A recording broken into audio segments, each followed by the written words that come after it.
time to stop reaching. We still have so much further to go, and we must do it together. We welcome business strategist and community builder Pamela Pacheco with some advice on how women can flourish in leadership and in business. Pamela, so good to see you. So good to see you, Amber. Thank you so much for having me. Oh my gosh, of course. This is so important to talk about. Yes. It's true, right? We've come far, but it's not over. Absolutely not. Absolutely it's not over. So let's jump right into what women can do today to help this movement. Invest in yourself. What do you mean by that? So I think that you are your greatest asset. Right? So not only investing in your education, but investing in things that nobody can take away from you, like your faith, your belief systems, your health, your personal development. There are so many areas of our life that in order to simplify and truly flourish, we must prioritize ourselves first, and investing in ourselves goes a long, long way. So making sure that you're taking care of things like your mental health, your physical health, your emotional health, investing in the knowledge and the skill sets that you learn, because it allows you to not only flourish in life, but truly in business, in leadership, and in every single area. You know, so often I think we find ourselves feeling selfish if we take the money that we've set aside maybe for something else and switch it over to taking a class that's going to better us or help our skills or even maybe open new doors. How do we as women stop feeling guilty? I think it's knowing that the more that you're able to invest in yourself, like being selfish is allowing you to be selfless. And if you want to be the best mom, if you want to be the best wife, the best leader, the best businesswoman, the best career professional, the best community leader, it is important that you're taking care of yourself, because you cannot give from an empty cup. And a lot of times we pour out, but we're not getting fed. And that is so important, because for us to show up as our best selves, we need to make sure we're taking care of us. Of course. And you know, we all know money's tight right now. Sometimes it's hard to take that little bit that we have and put it into a class or even into that self-care treatment. But we have to know that the dividends are going to be so much bigger. Absolutely, absolutely. Okay, so have the faith to do that. But you know what else helps is surrounding yourself with like-minded people. Yes, yes. The right rooms can literally change everything. Community matters in every aspect of our lives. Commitment lasts longer in the context of the right community.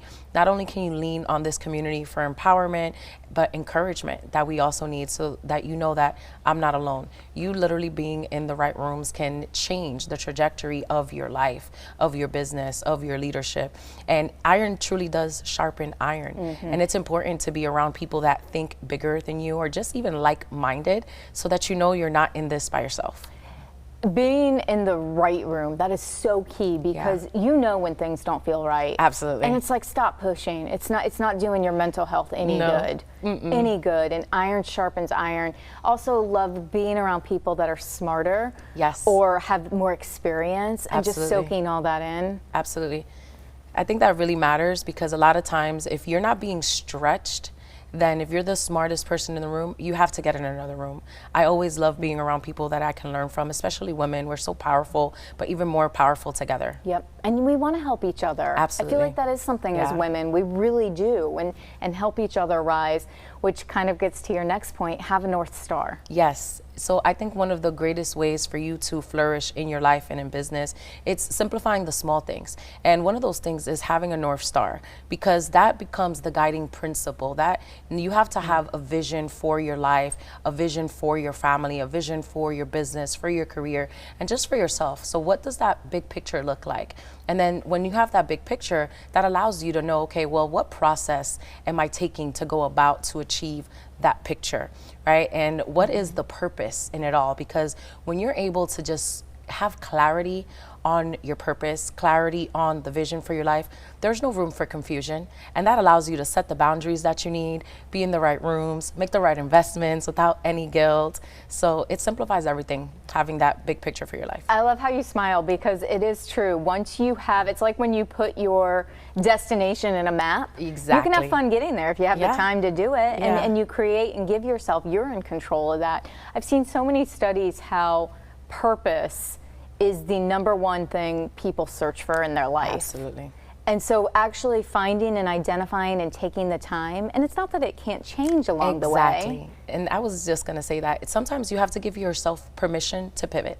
Give yourself permission that your purpose in one stage of your life may be different in the next stage and in the second act of your life, right? Even your third act, and that's okay.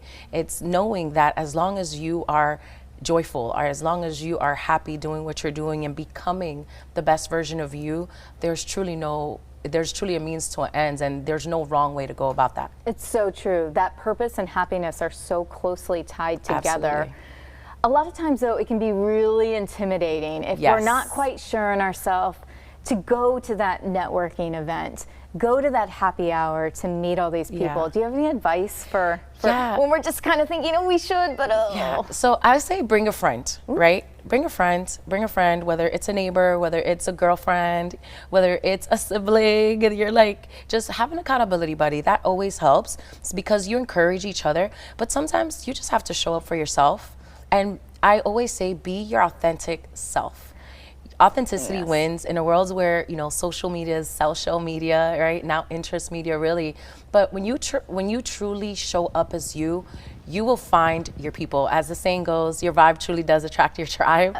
And speaking of tribes, you have an event where people can come and do this. Yes. What's going on? So it's our 3rd annual Women Empowerment event in honor of International Women's Month and my late mother's heavenly birthday month as well. And this is not only a space where we get to flourish in life and leadership and business, but we're going to talk about all of the things. We're going to talk about women's health and careers and families, and how not only did we win those wars, but how we flourish through it all together. And of course, there's going to be brunch. It's going to be held at the Tampa Women's Club right on Bayshore, not too far from here. So very excited to just be here and gather and impact women, and sisterhood is so important. I mean, speaking of the right rooms, that's going to be the right room, and the energy is going to be so contagious.